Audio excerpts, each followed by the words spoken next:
Screen पे एक तस्वीर देख रहे हैं जिसमें नेपाल के विदेश मंत्री चाइना गए थे, लेकिन चाइना से लौटते ही इन्होंने चाइना के खिलाफ एक बड़ा एक्शन लिया है जो भारत के लिए बहुत ही फायदे वाली बात है। जानेंगे क्या हुआ है। तो वहीं दूसरी तरफ नेपाल पे एफएटीएफ का गाज क्यों गिर गया और इन सब के बीच में भारत के दो पड़ोसियों पे नजर है चाइना की, पर भारत के बगल में नॉर्थ कोरिया की एंट्री क्यों हो रही है, क्यों नाम लिया जा रहा है नॉर्थ कोरिया का। नॉर्थ कोरिया ने ऐसा क्या किया है, जानेंगे जियोपॉलिटिक्स में क्या कुछ चल रहा है। हमेशा की तरह जानने को मिलेगा बहुत कुछ। आइए जानते हैं इन खबरों को विस्तार से। इस बात को चाइना बहुत अच्छे से जानता है कि जिसका उदय होता है उसका अस्त होता है। ब्रिटेन का उदय हुआ, ब्रिटेन का अस्त हो गया। अमेरिका का उदय हुआ और अमेरिका भी अब उसी रास्ते पर निकल पड़ा है। और अगला चाइना का उदय हुआ तो चाइना का भी अस्त होगा। लेकिन अगर चाइना का अस्त होगा तो फिर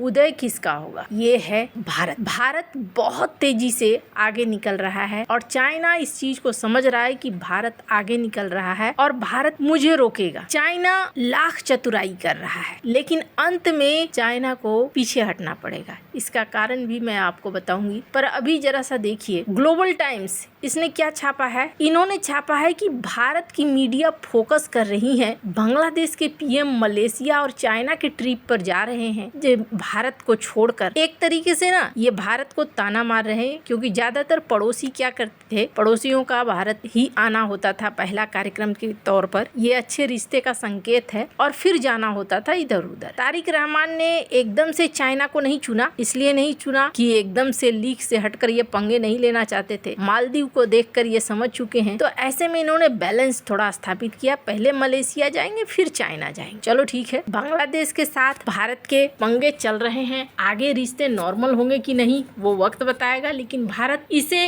अपने लिए एक खतरा मानकर ही चल रहा है। ऐसा इसलिए क्योंकि भारत को अगर आप देखेंगे तो भारत बड़ी तेजी के साथ सिलीगुड़ी कॉरिडोर को एक किले के तौर पर बना रहा है। पर इस बीच भारत का एक दूसरा पड़ोसी नेपाल, यहाँ पर भी समस्याएं थोड़ी बढ़ती है घटती है। हालांकि नेपाल के साथ ऐसा है कि नेपाल पूरी तरीके से भारत का दुश्मन नहीं है और न ही नेपाल बांग्लादेश जैसा है। नेपाल और भारत के बीच में अभी भी मित्रवत संबंध है। नेपाल एक्सपोर्ट कर रहा है बिजली को, भारत को भी बांग्लादेश को भी। इसके अलावा दोनों देशों के बीच में व्यापार व्यवसाय भी चल रहे हैं अभी। हालांकि एक व्यापार की वजह से नेपाल के अंदर प्रदर्शन होना शुरू हो चुका है। दरअसल भारत ने एक एक्शन लिया है और वो एक्शन है चाय को लेकर, और नेपाल बड़ी मात्रा में अपनी चाय भारत को बेचता है। चाय नेपाल का सबसे महत्वपूर्ण एक्सपोर्ट सेक्टर में से एक है, लेकिन ये सेक्टर भारत के साथ व्यापारिक तनाव में फंस गया है। इस तनाव की वजह है भारत की ओर से नेपाली चाय के इंपोर्ट पर लगाई गई कड़ी शर्तें। नेपाली चाय उत्पादक और व्यापारी इससे नाराज हैं। दिल्ली की शर्तों को पाबंदी जैसा कह रहे हैं। नेपाल के कई हिस्सों में भारत की कड़ी शर्तों के खिलाफ गुस्सा भी उतरा है, लोग सड़क पर भी उतरे हैं। कहा गया कि नेपाल के पूर्वी जिले इलाम और झापा के सभी 83 चाय फैक्ट्रियों ने गुरुवार को अपना कामकाज बंद कर दिया और फिर ये जाकर बालेन शाह सरकार से तुरंत डिप्लोमेटिक दखल की मांग करने लगे। नेपाली चाय प्रोडक्शन करने वाले लोगों ने बंद करना शुरू कर दिया। नेपाली चाय उत्पादकों का दावा है कि अप्रैल के बीच में टी बोर्ड ऑफ इंडिया की ओर से नए उपाय लागू किए जाने के बाद 21 दिनों तक एक्सपोर्ट रुका। नेपाल के लिए चाय का प्रोडक्शन एक बहुत बड़ी चीज है। 8,000 टन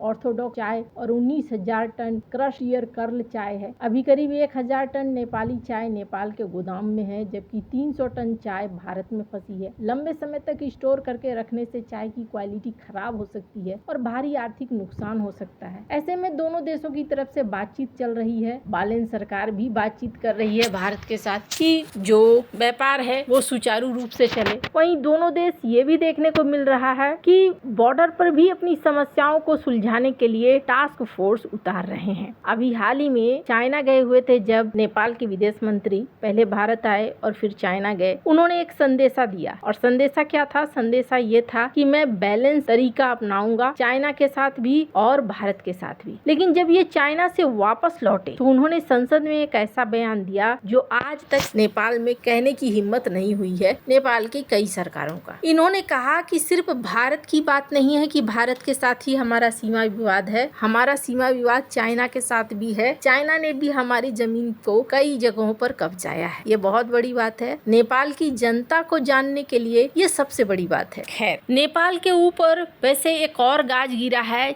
जहां अब आगे भारत नेपाल की बड़ी मदद कर सकता है, और वो गाज ये है कि FATF ने नेपाल को ग्रे लिस्ट में ही रख दिया है। FATF ने अपनी रिपोर्ट जारी की और रिपोर्ट जारी करते हुए ये कहा है कि इन्हें ग्रे लिस्ट में ही रखा जाना चाहिए। इसी साल मई में 2 सदस्यीय डेलीगेशन काठमांडू का दौरा करने के लिए पहुंचा था, और उस समय नेपाल के वित्त मंत्री स्वर्णिम बागले, नेपाल राष्ट्र बैंक के गवर्नर विश्वनाथ पौडेल, वित्त मंत्रालय, इन सबसे मुलाकात की थी। अब ये कहा जा रहा है कि हमने 15 पॉइंट दिए थे नेपाल को काम करने के लिए, लेकिन 9 ही एक्शन प्लान लागू हुआ है, सारे लागू नहीं हुए हैं। इसलिए अभी तो हम इन्हें ग्रे लिस्ट में ही रख रहे हैं, आगे हम इन्हें ब्लैक लिस्ट में भी डाल सकते हैं। दरअसल नेपाल के ऊपर आरोप लगता है कि नेपाल पैसों के ट्रांसफर, मनी लॉन्ड्रिंग को रोकने के लिए काम नहीं कर पा रहा है। नेपाल के जरिए आतंकवादी संगठनों को और भी कई जगहों को ऐसे पैसे लेन देन होते हैं जो नहीं होने चाहिए। अभी FATF में वाइस प्रेसिडेंट के तौर पर है भारत। इस मुद्दे में भारत नेपाल की मदद कर सकता है। खैर, अब ये तो रही बात बांग्लादेश और नेपाल की। एक और पड़ोसी है म्यांमार। अभी हाल में आपने देखा होगा म्यांमार के